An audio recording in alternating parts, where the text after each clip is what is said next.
PM Modi को बम से उड़ा दिया जाएगा, सीएम योगी को जान से मार दिया जाएगा।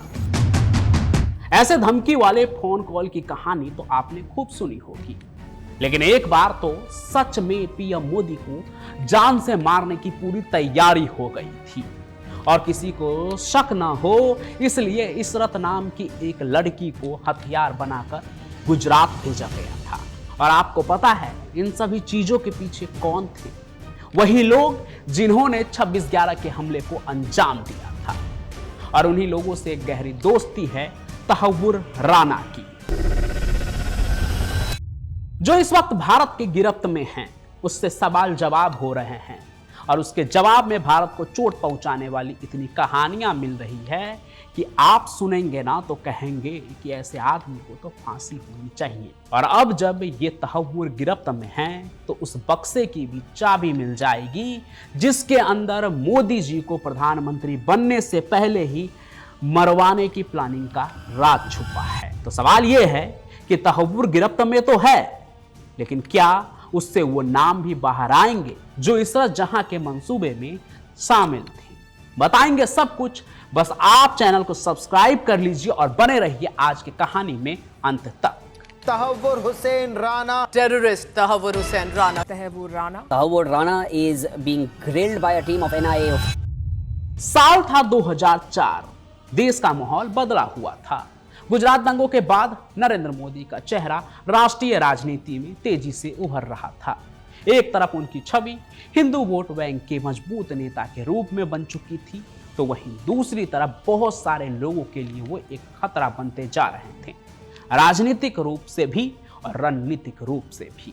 उसी वक्त पाकिस्तान के कराची में एक अंधेरे कमरे में एक बड़ी साजिश की नींव रखी जा रही थी। लश्कर-ए-तैयबा का कमांडर जकी-उर-रहमान लखवी अपने सबसे भरोसेमंद आदमी डेविड कोलमैन हेडली से बात कर रहा था। इस बातचीत का मकसद था भारत के प्रधानमंत्री बनने से पहले ही नरेंद्र मोदी को खत्म कर देना।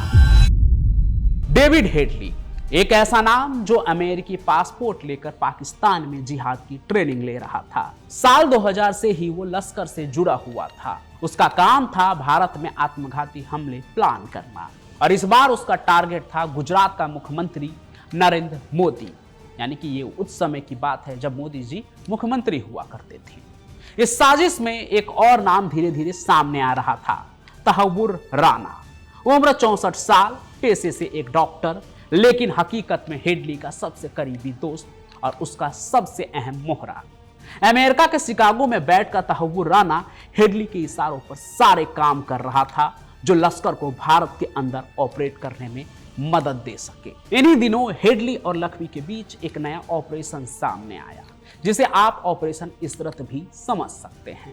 असल में वो एक लड़की थी, नाम इशरत जहां, जो मुंबई में रहने वाली थी और वहीं कॉलेज में पढ़ाई कर रही थी। एक नॉर्मल सी लड़की थी, लेकिन उसकी जिंदगी में खतरनाक मोड़ तब आता है जब वो इस मिशन के लिए चुनी जाती है और ये मिशन था मोदी की हत्या।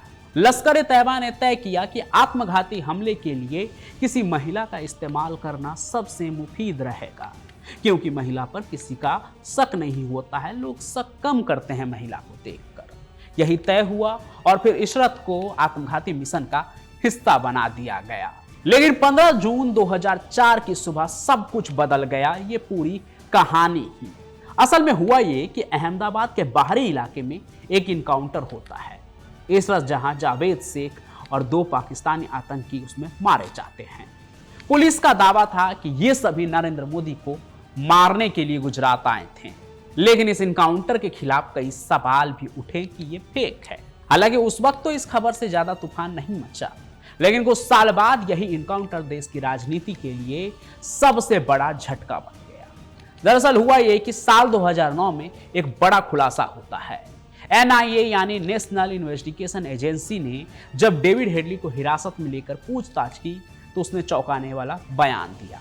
बयान ये कि इशरत जहां लश्कर-ए-तैयबा की सदस्य थी और नरेंद्र मोदी को मारने के लिए भारत भेजी गई थी। यह बयान केवल भारत में नहीं, अमेरिका में भी दर्ज किया गया। अमेरिकी जांच एजेंसी FBI ने सितंबर 2009 में हेडली से पूछताछ की और उसकी सारी जानकारी भारतीय एजेंसी को सौंप दी। 3 दस्तावेज सामने आए। पहला दस्तावेज एनआईए की पूछताछ में दर्ज किया गया हेडली का बयान। दूसरा दस्तावेज अमेरिका की दिल्ली स्थित एम्बेसी के एक सीनियर अधिकारी द्वारा भारत के साथ शेयर किया गया एक लीगल डॉक्यूमेंट जिसमें एफबीआई की पूछताछ का हवाला था। तीसरा दस्तावेज फरवरी 2013 में आईबी ने सीबीआई को सौंपा, जिसमें साफ साफ लिखा था कि इशरत लश्कर की सदस्य थी और नरेंद्र मोदी की हत्या के लिए भेजी गई थी। इतना ही नहीं, इस कहानी का एक और गवाह था महमूद बासरा, जो एक पाकिस्तान बेस्ड लश्कर आतंकी है जिसे जम्मू कश्मीर पुलिस ने बहुत दिनों बाद गिरफ्तार किया। उसने बताया कि बाबर उर्फ अब्दुल अदनान उस मॉड्यूल का हिस्सा था जिसमें इशरत भी शामिल थी। बासरा ने यह भी बताया कि 15 जून 2004 को टीवी पर जो इनकाउंटर की तस्वीरें दिखाई गई थी उसमें भी बाबर को उसने पहचान लिया था। इन सारी जानकारियों को सबसे पहले द संडे गार्जियन ने जून 2013 में पब्लिक डोमेन पे लाया। उन्होंने अपनी रिपोर्ट में साफ साफ लिखा कि हेडली ने अमेरिकी जांचकर्ताओं से कहा था कि इशरत एक लश्कर की स्लीपर आतंकी थी। लेकिन सब कुछ यहीं खत्म नहीं होता है, बल्कि यहां से तो कहानी में एक और नया मोड़ आता है। जब 2009 में भारत सरकार के गृह मंत्रालय ने गुजरात हाई कोर्ट में एक एफिडेविट दायर किया, उसमें लिखा था कि इशरत जहां के संबंध आतंकी संगठनों से थे, यानी उस समय की सरकार ने भी यह मान लिया कि इशरत आतंकी थी। कहते हैं कि राजनीतिक तौर पर कुछ नेताओं को यह बात अच्छी नहीं लगी, क्योंकि उनके नजर में एनकाउंटर फेक था, जिसकी कहानी गुजरात में मोदी सरकार ने गढ़ी थी, यानी कि जब वो सीएम थे। ऐसे में अगर सरकार खुद ही इशरत को आतंकी मान लेंगे तो उनकी बात तो झूठी लगेंगी ना, जो उनके खिलाफ बयान दे रहे हैं। हालांकि ये राजनीतिक उठापटक साल दर साल चलती रही और जो सीएम मोदी पाकिस्तान के निशाने पर थे वो देश के पीएम भी बन गए। उनकी साजिशें नाकाम रही। आज सालों बाद जब तहव्वुर राना अमेरिका से भारत लाया गया है और एनआईए उससे पूछताछ कर रही है, तो माना जा रहा है कि बहुत सारी नई जानकारियां सामने आ सकती है, खासकर उन डोमेस्टिक चेहरों के बारे में जो इस साजिश में पर्दे के पीछे शामिल थे, जो चाहते थे कि उस हमले में मोदी जी को नुकसान पहुंचे। लेकिन एक इनकाउंटर ने उस सारे साजिशों को खत्म कर दिया जो देश के सबसे बड़े नेता को खत्म करने की फिराक में थे। लेकिन आखिरकार वो नाकाम ही रहे, क्योंकि इशरत जहां मारी गई, लेकिन उसकी मौत को एक राजनीतिक हथियार बना दिया गया। लोगों को बताया गया कि वो एक मासूम लड़की थी, जबकि हकीकत ये थी कि उसके पीछे पाकिस्तान की सबसे खतरनाक आतंकी संस्था खड़ी थी। और आज जब तहव्वुर राना फिर से जांच के घेरे में हैं, तो सवाल ये नहीं है कि इशरत कौन थी, बल्कि सवाल ये है कि उस साजिश को किन किन चेहरों ने भारत के भीतर अंजाम देने की कोशिश की थी। वैसे आपको क्या लगता है, तहव्वुर राना मुंह खोलेगा? क्या वो नाम बाहर आएंगे जो हमारे देश को अंदर ही अंदर खोखला कर रहे थे? कमेंट में जरूर बताइएगा कि आप क्या सोचते हैं, आपको क्या लगता है।